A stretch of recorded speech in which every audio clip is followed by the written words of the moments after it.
Hello everybody, apa khabar? My name is Alvin and welcome to BAgusNYA, a show that features Babas and Nyonyas who have been keeping the Baba Nyonya culture alive and kicking. BAgusNYA!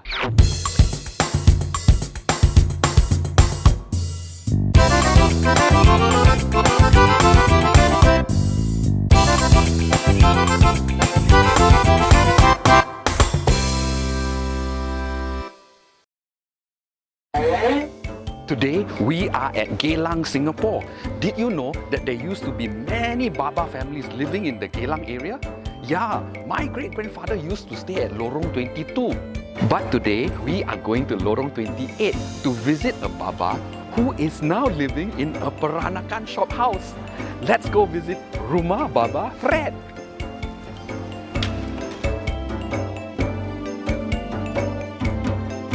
Halo, Baba Fred. Halo, Ba? siapa tu?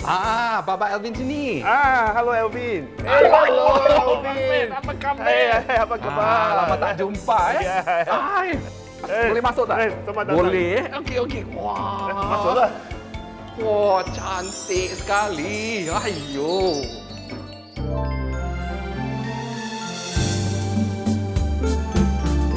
Wow, what a beautiful Peranakan home. Please tell us about this hall we are in right now. This is our Pian Dato'. Pian Dato' is the hall that we dedicate to the deity. In our case, is Guang Gong. The Tok Sembayang. All the artifacts here, they are all about more than 100 years old. This is called a planter chair. The Baba, those days, they adopted it from the British. In those days, the British will oversee the plantation, and the Baba were now using it as part of their furniture. And you have beautiful mother of pearl chairs. Mother of pearl, they are all made from black wood. The bench is already more than 100 years old. And these wood chairs are just as exquisite. They are male and female. Those with the arms are for male. A pair of phoenixes. Alright, these are all gold leaf. Those without no arms are generally for the woman. Even the carpet you are stepping on is what we call the Irish carpet. Again, dated in the early 1900s. We Baba love flowers. There are a lot of roses on it. And here below you have the spittoons. Pair of spittoon, and these are mirror pair. So the image you can see, they are all mirror image. Shall we go to the next room? This is our family room and also the cabinets. They were actually all wardrobe before. The one on the left was made for the Nyonya. And those days, all the kebaya and all the in the south were all folded. So you have all the shelves to put all the folded clothing. Here I kept all my porcelain wares. Whereas for the Baba, you look at the size. For the Baba, you have hanger because they need to hang the jacket. So on this part here, okay, of course I added shelf on it, but if you look at the top, you can find that there used to be a pole where they hang all their baju, all their Western clothing. You have an amazing collection of Nyonya wear and also kasut mane for Nyonyas and also this pair for Babas. What's the design on this slipper? It's either a tiger, which I think is a tiger. Okay, and this pair tells me that the Baba was born the year of a tiger. Please share about this beautiful piece you have on your wall. We call this the Irish carpet, although the origin of it is questionable.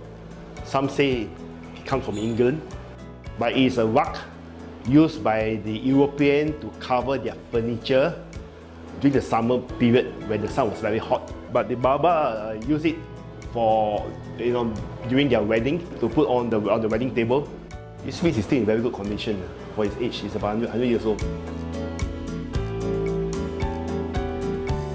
And now moving on to the back of the house, what would this space be for? Formerly, this was the courtyard where the air well was, but the previous owner had already covered it up, and so we are making this into our kitchen, and as well as the washroom and storeroom and also the workers' room upstairs. This is a sideboard dated back to probably 1890. Modern day, people will call this a buffet hutch. Alright, so in those days, the Peranakan will copy similar design from the British, but this sideboard has the Chinese motif, which are basically the mutang hua, or in English called the peony flower. And the table here, we have a 3-meter long table. This is our tok panjang, again dated back to the 1900s. This is called a screen divider. In those days, the house are big, so they have screen divider like this to separate the rooms from different guests. The gold are all gold leaf. This foot cover was imported from Palembang way back in 1905, 1910. So the local Nyonya will add the embroidery to it. Baba Fred, can you tell us more about your family roots? I'm a 4th generation Peranakan of Malacca descent. So my mother would come to this part to Singapore to work. So in 1950s, 1957 I think, he came here. So he settled here, okay, and then we were born here. So I'm a 1st generation Singaporean. Can you share with us how was your experience like growing up as a Baba boy? Those days we didn't even know we are a Baba, and our Chinese friends thought that we are weird because, they call me Amokia, like Westerner, I think maybe because the way we speak, we don't speak very good Mandarin or maybe dialect. The Malay also think that we are funny because our Malay language is all broken. Alright, but at home we eat with our fingers, so we were different, but we don't know why we are different. Until we come of age, then we understand why we are different. So what's the history of this Peranakan shophouse and how did you bring it back to life? The entire stretch of houses were built in 1927. Alright, I saw the old map. There was no building opposite. So this is only stretch of house 1927. Wherever there is in this house, I kept it. Even the spiral staircase, I kept all those. And I got the craftsmen from Malacca to restore the wall and all the wood because they were all damaged. So I thought that it would be nice for Singapore to have a house like this where you have all the contents and artifacts in the house. And I want this house to be, perhaps it will kickstart for many people to follow. My parents were all antique dealers and collectors. When I was young, in my house, we have all antiques at home. So we brought up with antiques, surrounded by antiques. As I grew older, and I went overseas to study, I started to buy small little items, the Nyonya wares, as you call it. Right? And over the years, after when I'm working, got some money, I started to buy and keep all these things. Now, after a certain point in time, you need to have a place to keep all this. Before I bought this house, I was staying at HDB. So I thought that, okay, it's not really a Baba house. So I thought we should get a Baba house and put all this inside. Because these are also antique. It's just that it's a non-movable antique. Yeah, so put everything inside here. There's so many things in your beautiful home and so many artifacts, of course, that you've collected over the years. What is your most favorite item? Okay, there are a lot of things I like. But I like things that are small, cute, and also very colorful, like this pair of cups here. On it you can see there are phoenixes, there are fishes and peonies, and inside we call this an in and out cup. In and out because they are drawing inside. It is very hard to draw painting inside the cup. Usually you find painting on the outside. Okay, and for the rich Baba, they pay more money to get the artisan to paint inside as well. So things like this I like because it's very fine. Alright, and below it you'll find is a chop, right, the Guangxu Emperor Guangxu chop. So that tells me this cup is dated sometime 1875 to early 1900s. So when did you feel that you should keep the culture going? Sometime when I was in my 40s. Alright, something just came to me, that I think when we are a certain age, we start to mellow down, alright, and we tend to become more Asian.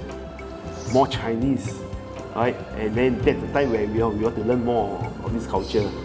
Yeah. But before that, of course, we learn a bit of the cooking and kind of things like that, but we don't really quite understand the culture well.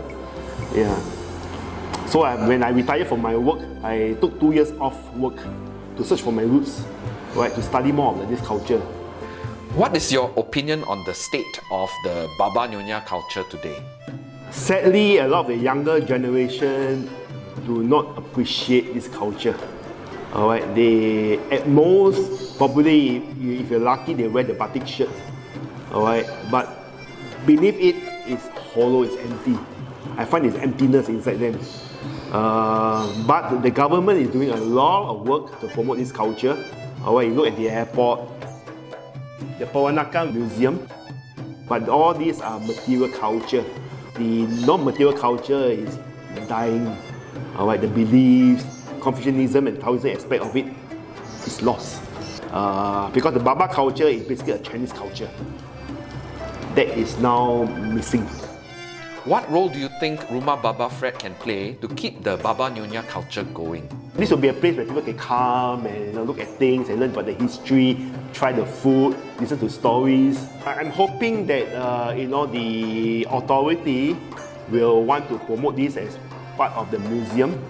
Alright, and here in this house, just like in my previous house, I conduct talks on the culture. Alright, and our guests will, for 2-hour session, they listen to the stories, all the beliefs. Alright, and after that, sit down to a cooked meal, and I will host the meal for them. And I hope that when I establish this house, I can, in a way, promote it to the best of my ability. Thank you, Baba Fred Lam, for sharing your passion and efforts with us. Kamsia, Ba.